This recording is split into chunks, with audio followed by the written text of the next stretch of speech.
Hello people, Bayita David.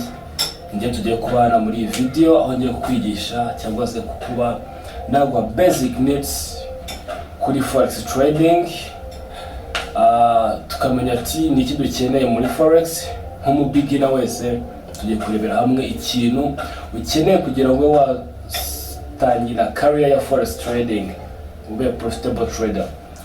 Tudatinze reka nyuma intro tuze dutangira in deep. Tugiye kurebera hamwe ibintu 15 cya 14 ndetse n'icya 15 kuva kuri 13 kugeza kuri 15 nibyo bintu by'ingenzi cyane ukeneye kumenya. Katubone muri video. Ciao ciao.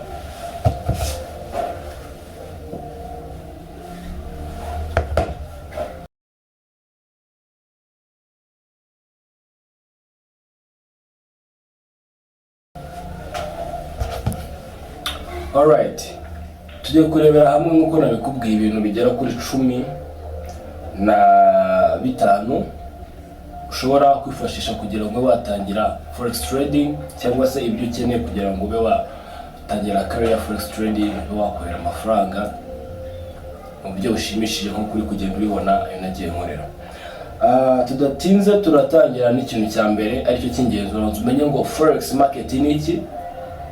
Ntabwo nibivugaho cyane, najya mbicaho tuzakora video tubivugaho cyane cyangwa se tubijyamo in deep. Icya mbere turamenya ngo forex market ni iki. Ese forex market itaniye na market tuzi zisanzwe ama expo n'iki byose. Icya kabiri turamenya ngo currency pair ni iki. Currency pair turamenya ko ari iki, urugero nagwa uzabona euro USD GBPY, umenye ngo ibyo byo ni ibiki. Icya gatatu turamenya ngo exchange rate. Exchange rate ni iki? Ni ibintu niba utabizi ugakora research gakeya nzaza tubivugaho deep. Cya kane uramenya bid and ask price. Bid and ask price umenye ngo ni iki. Cya gatanu umenye cyitwa ngo pips. Pips ni iki? Hari ibintu by'ingenzi rwose ukwiye kumenya. Icya gatandatu uramenya ngo leverage. Leverage ni iki? Cya karindwi uramenya ngo margin ni iki. Margin ni iki? Cya munani uramenya ngo lots. Lots ni cyangwa se lot size. Tutarajya kure, kora subscribe niba ari ubwa mbere ugeze kuri iyi channel yacu. Share like, babasharinga n'inshuti zawe. Ndetse rero muri comment section ugira icyo batubwira, yaba ushaka ko tuzagukoreraho ndetse n'inshuti asobanukiwe neza. Twikomereze ku kintu cya 9 uragenda umenya ngo types of order ni nyinshi zigera muri 5. Take profit order, umenye stop loss order, limit order, market order ni nyinshi cyane umenye ngo zimaze iki, haba iki kugira ngo tugire iyo ngiyo order runaka.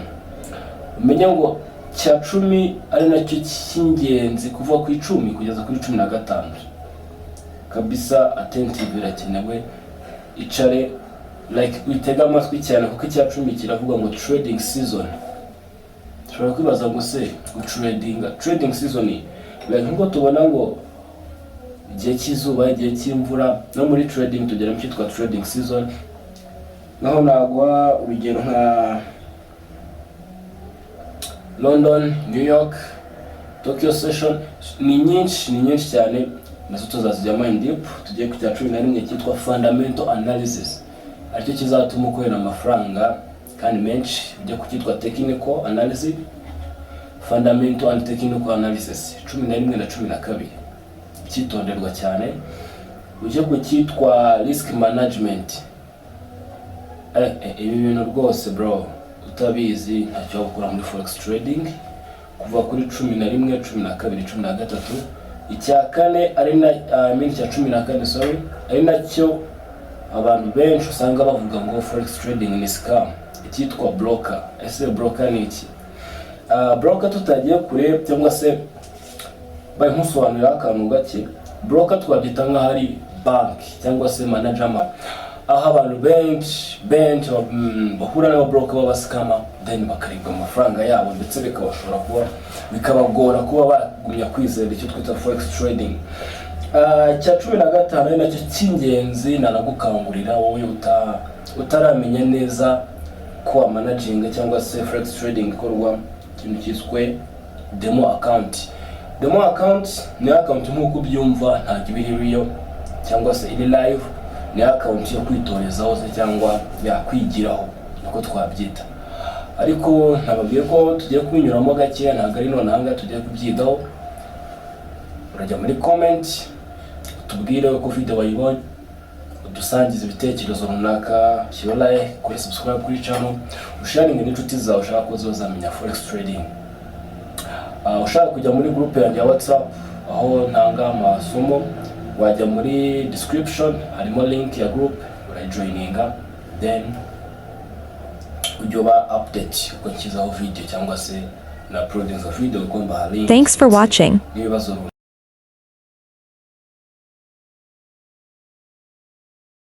Please like and subscribe.